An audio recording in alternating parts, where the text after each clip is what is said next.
Welcome back to another exciting video in DIY Garage TX.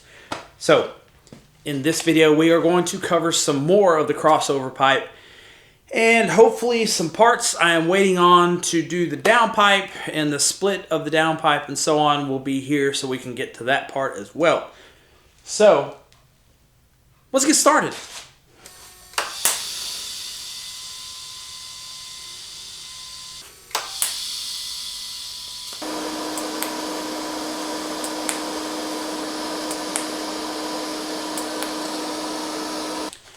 Okay, back in the garage next day.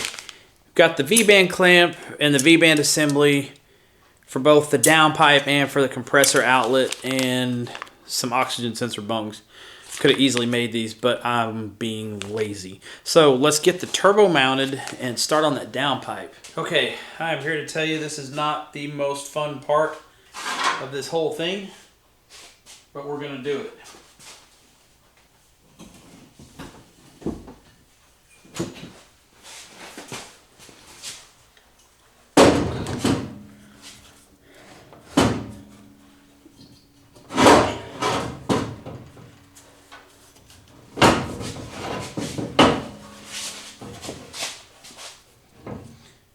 Just in case you're wondering, yes, it's heavy.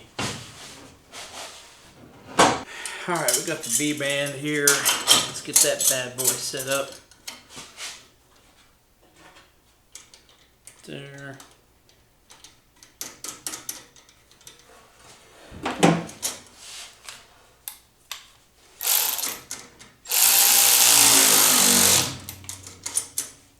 Well, that thing's deader than fried chicken.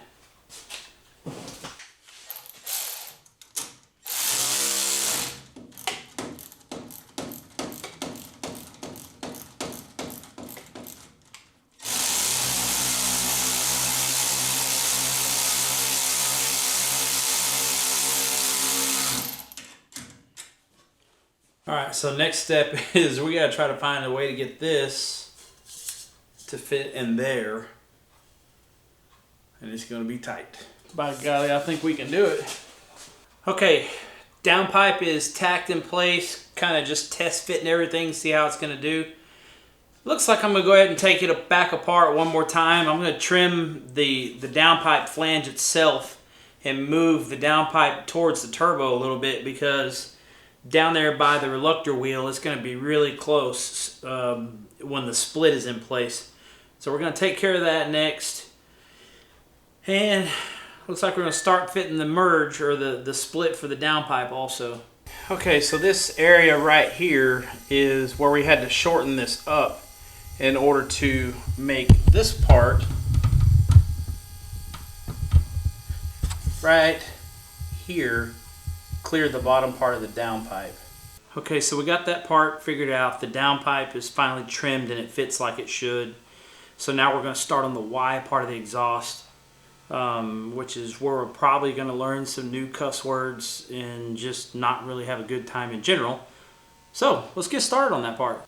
Okay, so now we're going to start on the layout of the downpipe, or the Y part of the downpipe that I've brought up a couple times before. So I'm going to tilt the camera down to the cable. I'm going to tilt the camera down to the table so you can see how I'm going to lay this out, and I'll kind of explain a little bit as I go along. I've already looked at the car, and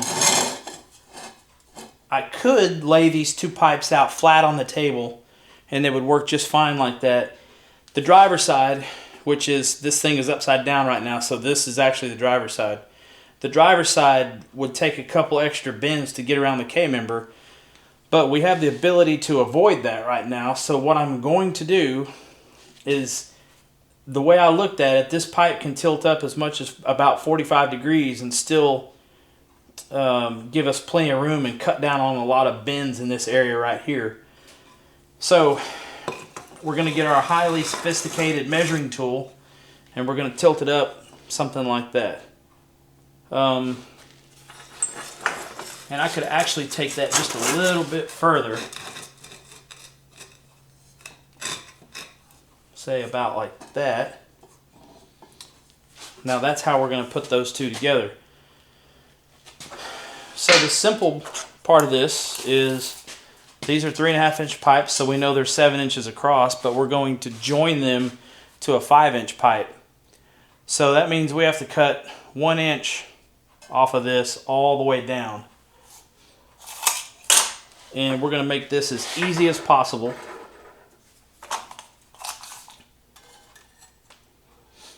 We're going to do it something like this.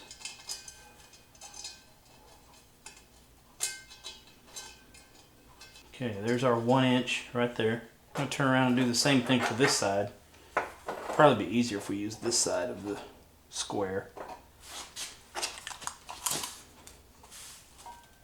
So we want 1 inch right there, just the same. All right, so sometimes you have to get a little creative to get your lines on there nice and straight. Something like that.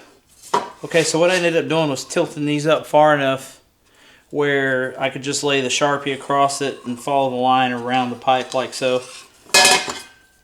And then turn the pipe over this way, repeat the process like that. This one I had to do a little eyeballing on it, and you can see I got carried away with the line. After I got it ironed out, I can look down the pipe right there and I can see that the cutout is going to be just right. Now, one thing to remember on this, these pipes are going to be the same height, so I can cut straight down and not have any kind of problems. If these were offset, you'd have to do a little trickery with the cutout on this one. So, okay, as you can see, I've trimmed the Y piece down shorter this way and got it tack welded to the 5 inch. And now I've cut a little V-shaped slot in this 5 inch piece so we can form it to fit these correctly.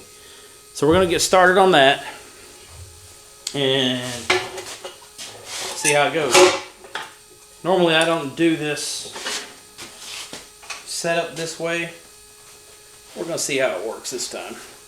Let's see what it looks like.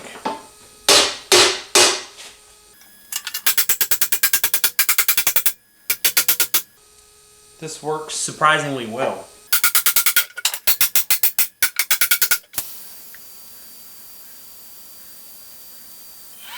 So that actually turned out pretty nice. It's got a little bit of a hump in it, you can see right there, but that's what you get when you go from 5 inch to 3.5. All right. Downpipe all buttoned up, got the V-bands on it, oxygen sensor on it. I think we're ready to put it on the car and start fitting the rest of the downpipe split. Okay, so I've started making the exhaust under the car, and earlier I showed you these V-band rings, you know how they didn't center up on each other. So the remedy for that is to do it like this, where you put the pipe, you know, 1/8 of an inch or so through it, so that on the other V-band it centers up. And that's how you can get by with the less expensive V-band rings for those of you who are looking for that kind of thing. Okay, check it out. So the exhaust is now complete. I didn't show all the making of that because there's a whole lot of up and down to the chop saw and all that good stuff. But you can see it exits there by the sides of the transmission pan, the split right there, real close to us. So looks like the majority of the fabrication is done on the turbo setup. Okay, I should probably clarify on that last part a little bit. The majority of the fabrication is done on the hot side of the turbo kit. Everything is tacked together, so I gotta pretty much take it apart and weld everything complete. The only thing that I haven't done is put the wastegates in, which is gonna be pretty simple. So yeah, got a lot done this time, and next thing is going to be the cold side, the cold pipes, intercooler, all that jazz. I have some drawings I sent out to the metal place to have some intercooler tanks formed and to have the upper part of the intake formed. So that's probably what's going to be coming up in the next video. But as usual, thanks everybody for stopping by. Like I said, lots of stuff done this time around. Hopefully it's not going to be too much longer before we get to fire this thing up. So, as usual, be sure to hit the like button, subscribe, comment down below. Let's hear what you got to say. And outside of that, we will see you guys in the next video. Also, be sure to follow us on Instagram for all the sneak peeks for the upcoming videos. Thanks, guys.